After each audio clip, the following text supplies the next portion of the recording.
You know how people talk about the gut feeling, that sudden cold drop in your stomach when your brain hasn't quite processed what's wrong yet, but your body already knows.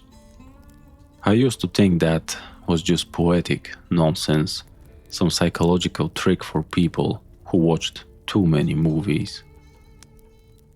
I don't think that anymore, not after what happened between the Blue Ridge Parkway and the deep cuts of George Washington National Forest 2 summers ago.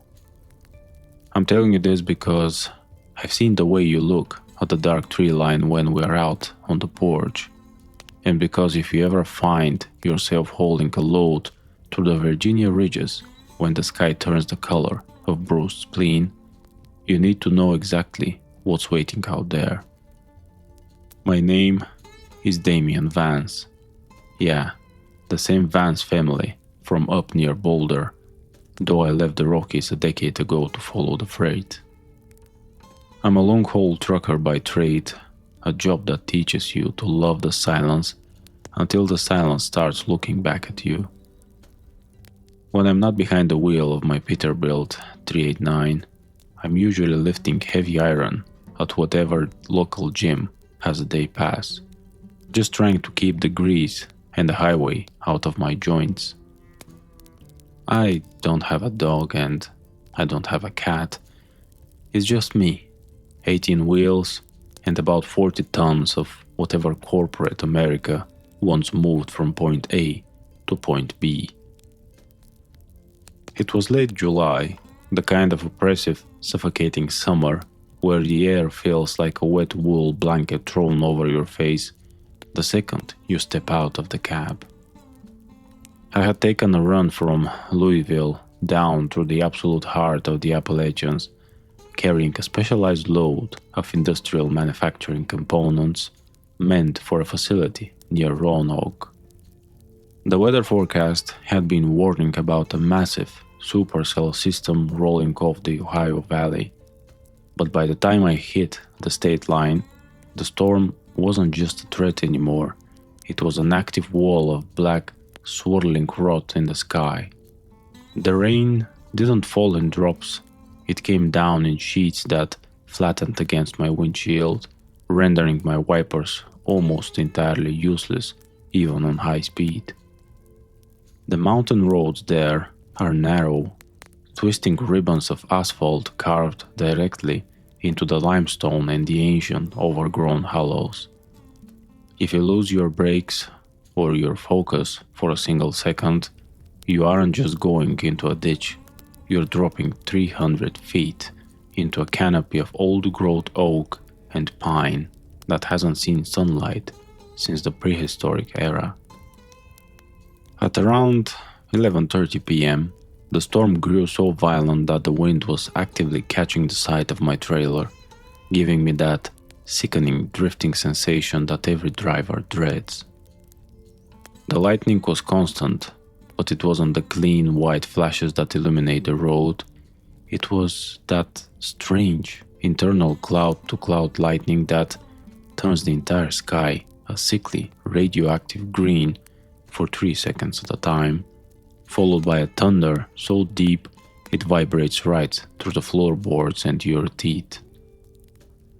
I knew I had to pull over before I laid the rig on its side. I remembered a ragged little independent truck stop, the kind with 2 rusted pumps and an asphalt lot that's more potholes than pavement, tucked away near an exit that led into the National Forest land. It was called Miller's Grade, a place that looked like it had been forgotten by time somewhere around 1984. I pulled the Peterbilt into the far edge of the lot, away from the mercury vapor light that was flickering and buzzing like a dying hornet near the main building. There were only 2 other trucks there, both dark, their drivers clearly sleeping out the storm. I killed the engine, and the sudden absence of the diesel roar left a vacuum that was filled instantly by the rhythmic, drumming roar of the rain on the aluminum roof of my sleeper berth. I sat there for a minute, just letting my forearms stop shaking from the tension of fighting the steering wheel through the mountain passes. I reached over to the passenger seat and grabbed a stray, dog-eared copy of an old regional folklore magazine I picked up at a diner 3 states back, something to kill the time before I drifted off. I flipped it open randomly, my eyes scanning an article about historic sightings in the high ridges, specifically tales from the late 1700s regarding what the early settlers called the wood devils or upright wolves. The article mentioned how these things weren't just big wolves, they had hands that could grasp, hips that let them walk like a man, and an intelligence that was malicious, almost humanly cruel. I scoffed, tossing the magazine back onto the dash. Too much coffee, I muttered to myself, rubbing my eyes. That's when the truck rocked. It wasn't the wind. The wind gives you a steady pushing pressure that tilts the cab predictably. This was a sharp, heavy metallic thud that came from the very back of the trailer, followed by the distinct sensation of something heavy shifting its weight onto the rear bumper.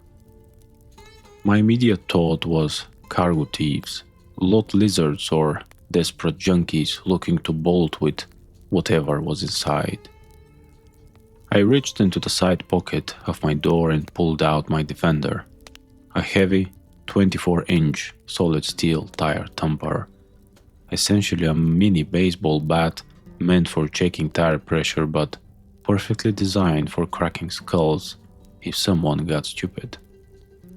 I cracked my window down just an inch to listen, expecting to hear the sound of bolt cutters or muffled human swearing over the storm. What I heard instead made every hair on my arms stand straight up. It was a sound that didn't belong in the human throat, nor did it belong to any bear or cougar I've ever encountered in the West. It was a wet, heavy, rattling, aspirate breath, like a massive pair of lungs filling with air that was thick with fluid. Then came the scraping. It sounded like massive overgrown fingernails or talons dragging deliberately along the corrugated aluminum side of my trailer, moving from the back doors toward the front of the rig. The metal vibrated, the sound cutting through the roar of the rain like a razor through silk. I froze, my hand white-knuckled around the steel thumper, my breath caught in my throat as the green lightning flashed again, casting a long, impossibly distorted shadow against the tree line just 20 feet to my right. The shadow had an elongated muzzle, ears that sat high and pointed on top of its head, and shoulders that were massive, humped and distinctly primate-like. And it was walking on 2 legs. The shadow vanished the instant the green hue of the lightning decayed back into pitch black, leaving my eyes straining against the dark.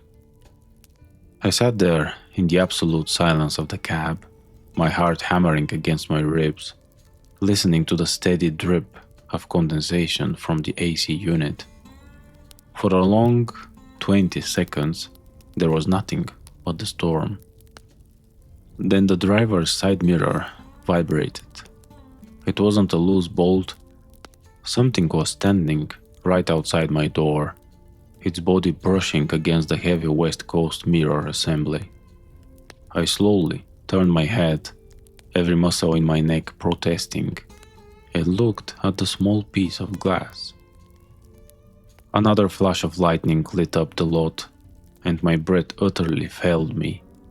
Looking back at me through the rain-streaked side mirror wasn't a man, and it wasn't a bear.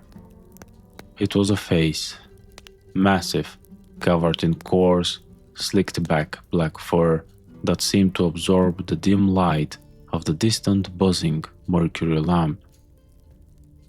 The muzzle was broad and heavy, like a cross between a timber wolf and a mastiff, but the eyes were entirely wrong.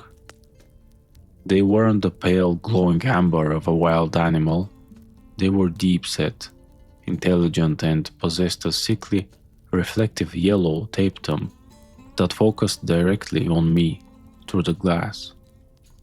The creature was tall enough that its head was level with my cab window, which sits nearly 8 feet off the ground. It bared its teeth, revealing a jagged row of ivory that looked far too long for its jaws, and the thick, dark saliva streaming down from its black lips, smearing against the metal trim of my door. Panic is a funny thing. It either paralyzes you completely, or it turns your blood into pure, burning adrenaline. When that thing's hand, a massive, 5-fingered paw ending in thick, curved black talons, rose up and raked across the fiberglass on my hood, leaving deep, white grooves in the paint, the survival instinct took over. I didn't think about the tire thumper anymore. I dropped the steel rod onto the floorboards, lunged across the console, and slammed the yellow parking brake knob inward while twisting the ignition key. The starter groaned for a terrifying half second, a sound that felt like an eternity, before the massive 15-liter Cummins diesel engine roared back to life with a deafening, vibrating thrum. The sudden explosion of sound and the headlights cutting through the deluge seemed to startle the creature. It let out a high-pitched curdling whine, like a dog that had been stepped on, but amplified to the volume of a freight train horn, and retreated into the blackness of the tree line with a terrifying heavy agility. I didn't wait to see if it would come back. I slammed the transmission into low gear, dumped the clutch, and the Peterbilt lunged forward, its tires spinning for a split second on the slick, broken asphalt of Miller's grade before grabbing traction. As I tore out of the lot and swung the long trailer back onto the narrow, winding blacktop of the state highway, my headlights swept across the edge of the woods.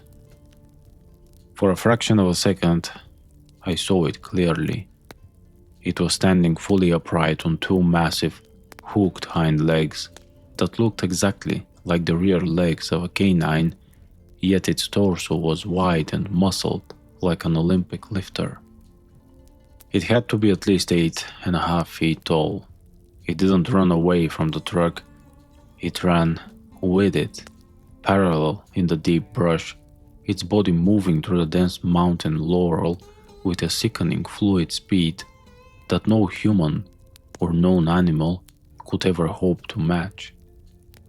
I was driving like a madman, pushing 40 tons of steel through blind mountain curves at speeds that should have flipped the rig. The rain was still a solid wall, and the wind screamed through the valley, but all I could focus on was the rear-view mirrors. Every few hundred yards, when the lightning cracked open the sky, I would catch glimpses of a dark shape bounding along the steep embankment right beside the road, effortlessly keeping pace with a truck doing 50 miles an hour up a steep grade.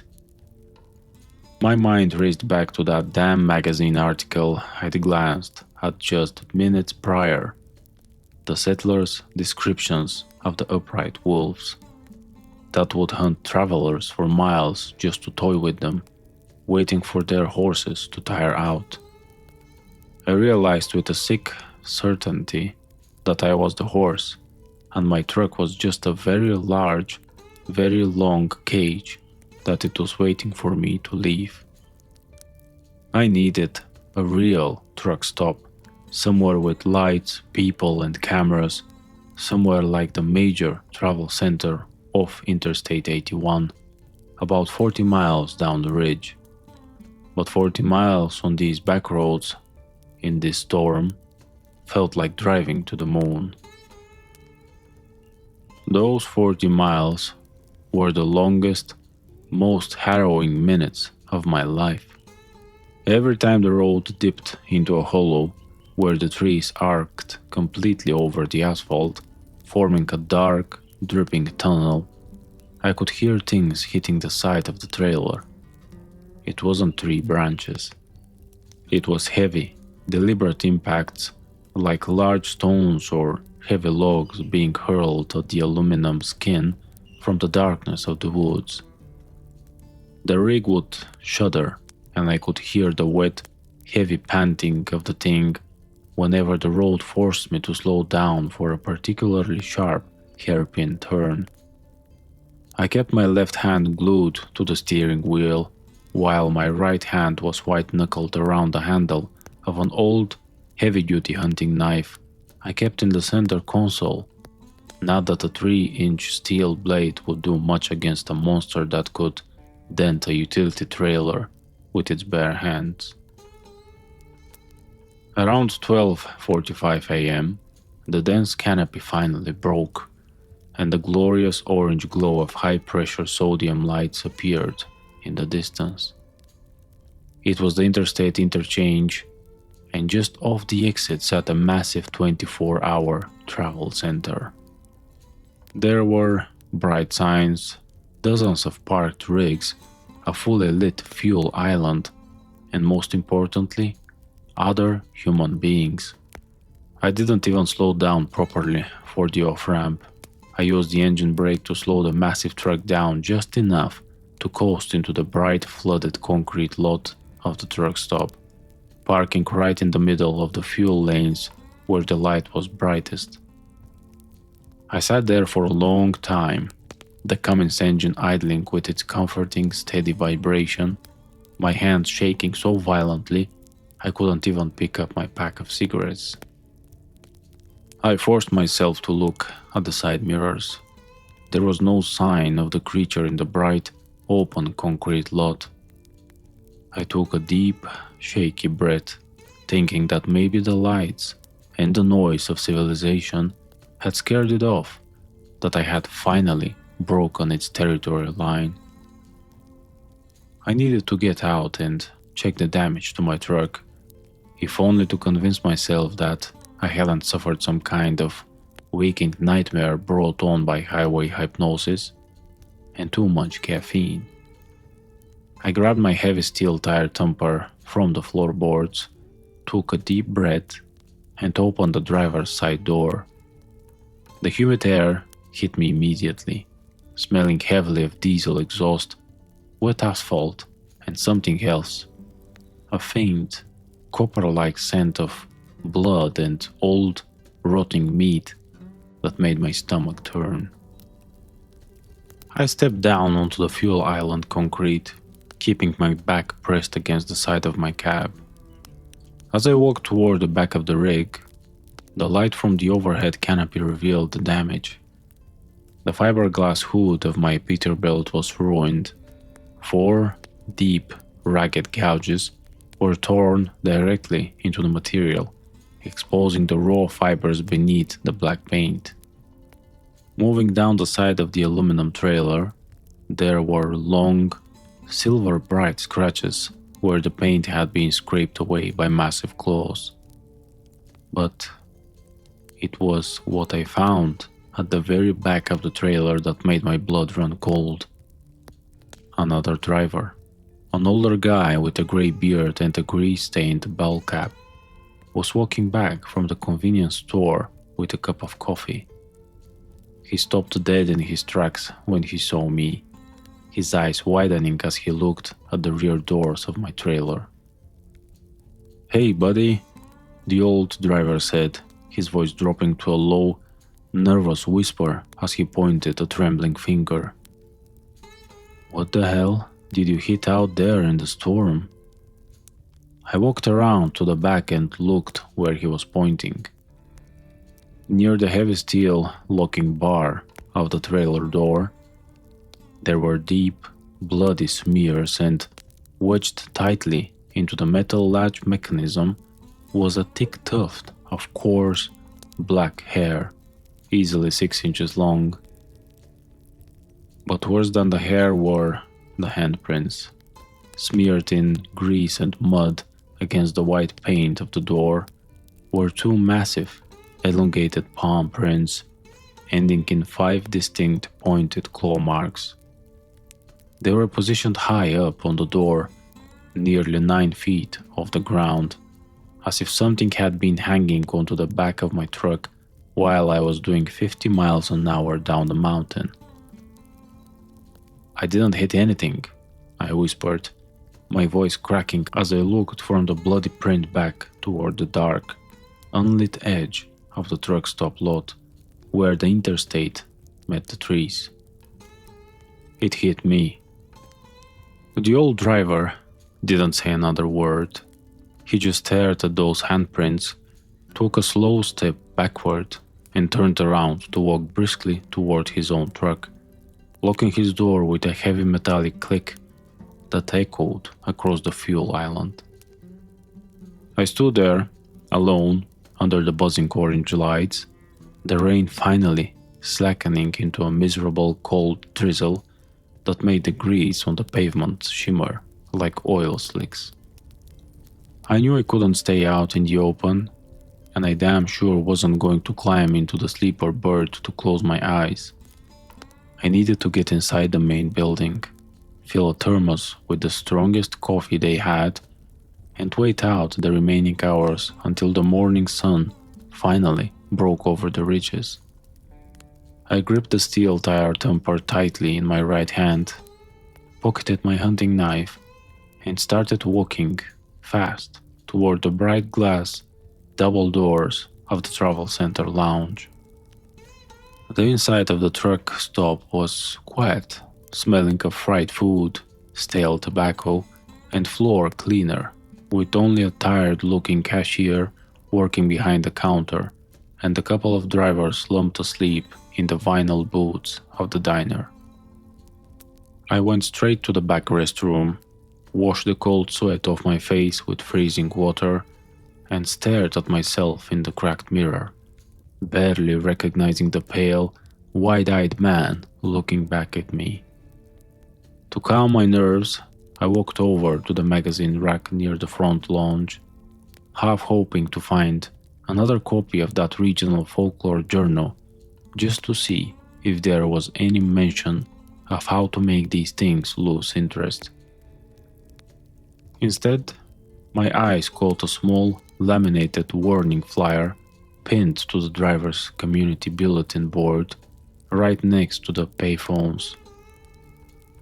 It was put up by a local independent drivers association warning about a string of unexplained cargo thefts and aggressive wildlife encounters along Route 250 and the gaps of the Blue Ridge, advising truckers not to check their rigs if they felt heavy shifting at isolated mountain pull-offs. Someone had scrawled in black Sharpie at the bottom of the flyer, "It's not bears. Don't get out of the cab." A cold shiver ran down my spine as I realized how close I had come to being just another unsolved disappearance statistic in the mountain ledger. I bought a massive jug of black coffee, sat in a corner booth facing the massive glass windows that looked out over the parking lot, and kept my eyes glued to the perimeter. Around 4:30 a.m., the storm had fully passed, leaving a thick, ghostly mountain fog that rolled off the ridges and began to swallow the far edges of the asphalt lot, reducing the parked semi-trucks to massive, dark shapes floating in a sea of grey mist. That's when I saw the headlights of a late model Peterbilt, identical to mine, flicker as it pulled into the back row of the lot, right against the heavy wood line where the shadows were deepest. The driver killed his lights, presumably to sleep, completely unaware of what might be trailing him through the damp mountain air. I watched intensely as a shape separated itself from the fog near the back of that newly arrived trailer. It didn't crawl, it moved with a hunched, predatory stride, its massive upper torso swaying slightly as it slunk from the shadows of the trees toward the aluminum bumper of the sleeping driver's rig. It was the Dogman. In the dim light of the dawn mist, I could see the distinct pointed shape of its lupine ears and the massive powerful arc of its hind legs as it paused, turning its head slowly toward the main building. Even from 200 yards away, through the thick glass of the travel plaza, I knew those yellow, reflective eyes were locked directly onto me, sitting in that booth. It didn't attack the other truck, it was showing me that the interstate wasn't a barrier, that the lights didn't scare it, and that it knew exactly who I was. It raised one massive, clawed arm, raking its talons deliberately down the side of the neighboring trailer with a faint, distant screech that made my teeth ache, before melting backward into the fog and the ancient trees. As soon as the sun cracked the horizon, turning the sky a clean, pale blue, I bolted out to my rig, started the engine, and didn't stop driving until I delivered those industrial components to the facility in Roanoke. I paid out of pocket to have the fiberglass hood patched and the trailer side buffed out at a private shop before I turned the rig back into the company yard, telling them I'd scraped a low-hanging oak branch during the height of the storm. I still drive for a living, and I still haul freight across the country. But I changed my routes permanently after that July night. I don't take the mountain passes after dusk anymore, and if the sky starts turning that sickly, bruised green, I don't care how close my deadline is. I find the biggest, brightest, most crowded city lot I can find, and I lock the doors. Because I know that out there in the deep cuts of the Appalachians, where the fog never truly clears, something is still walking upright on two legs, holding a grudge and waiting for the sound of 18 wheels to slow down in the dark.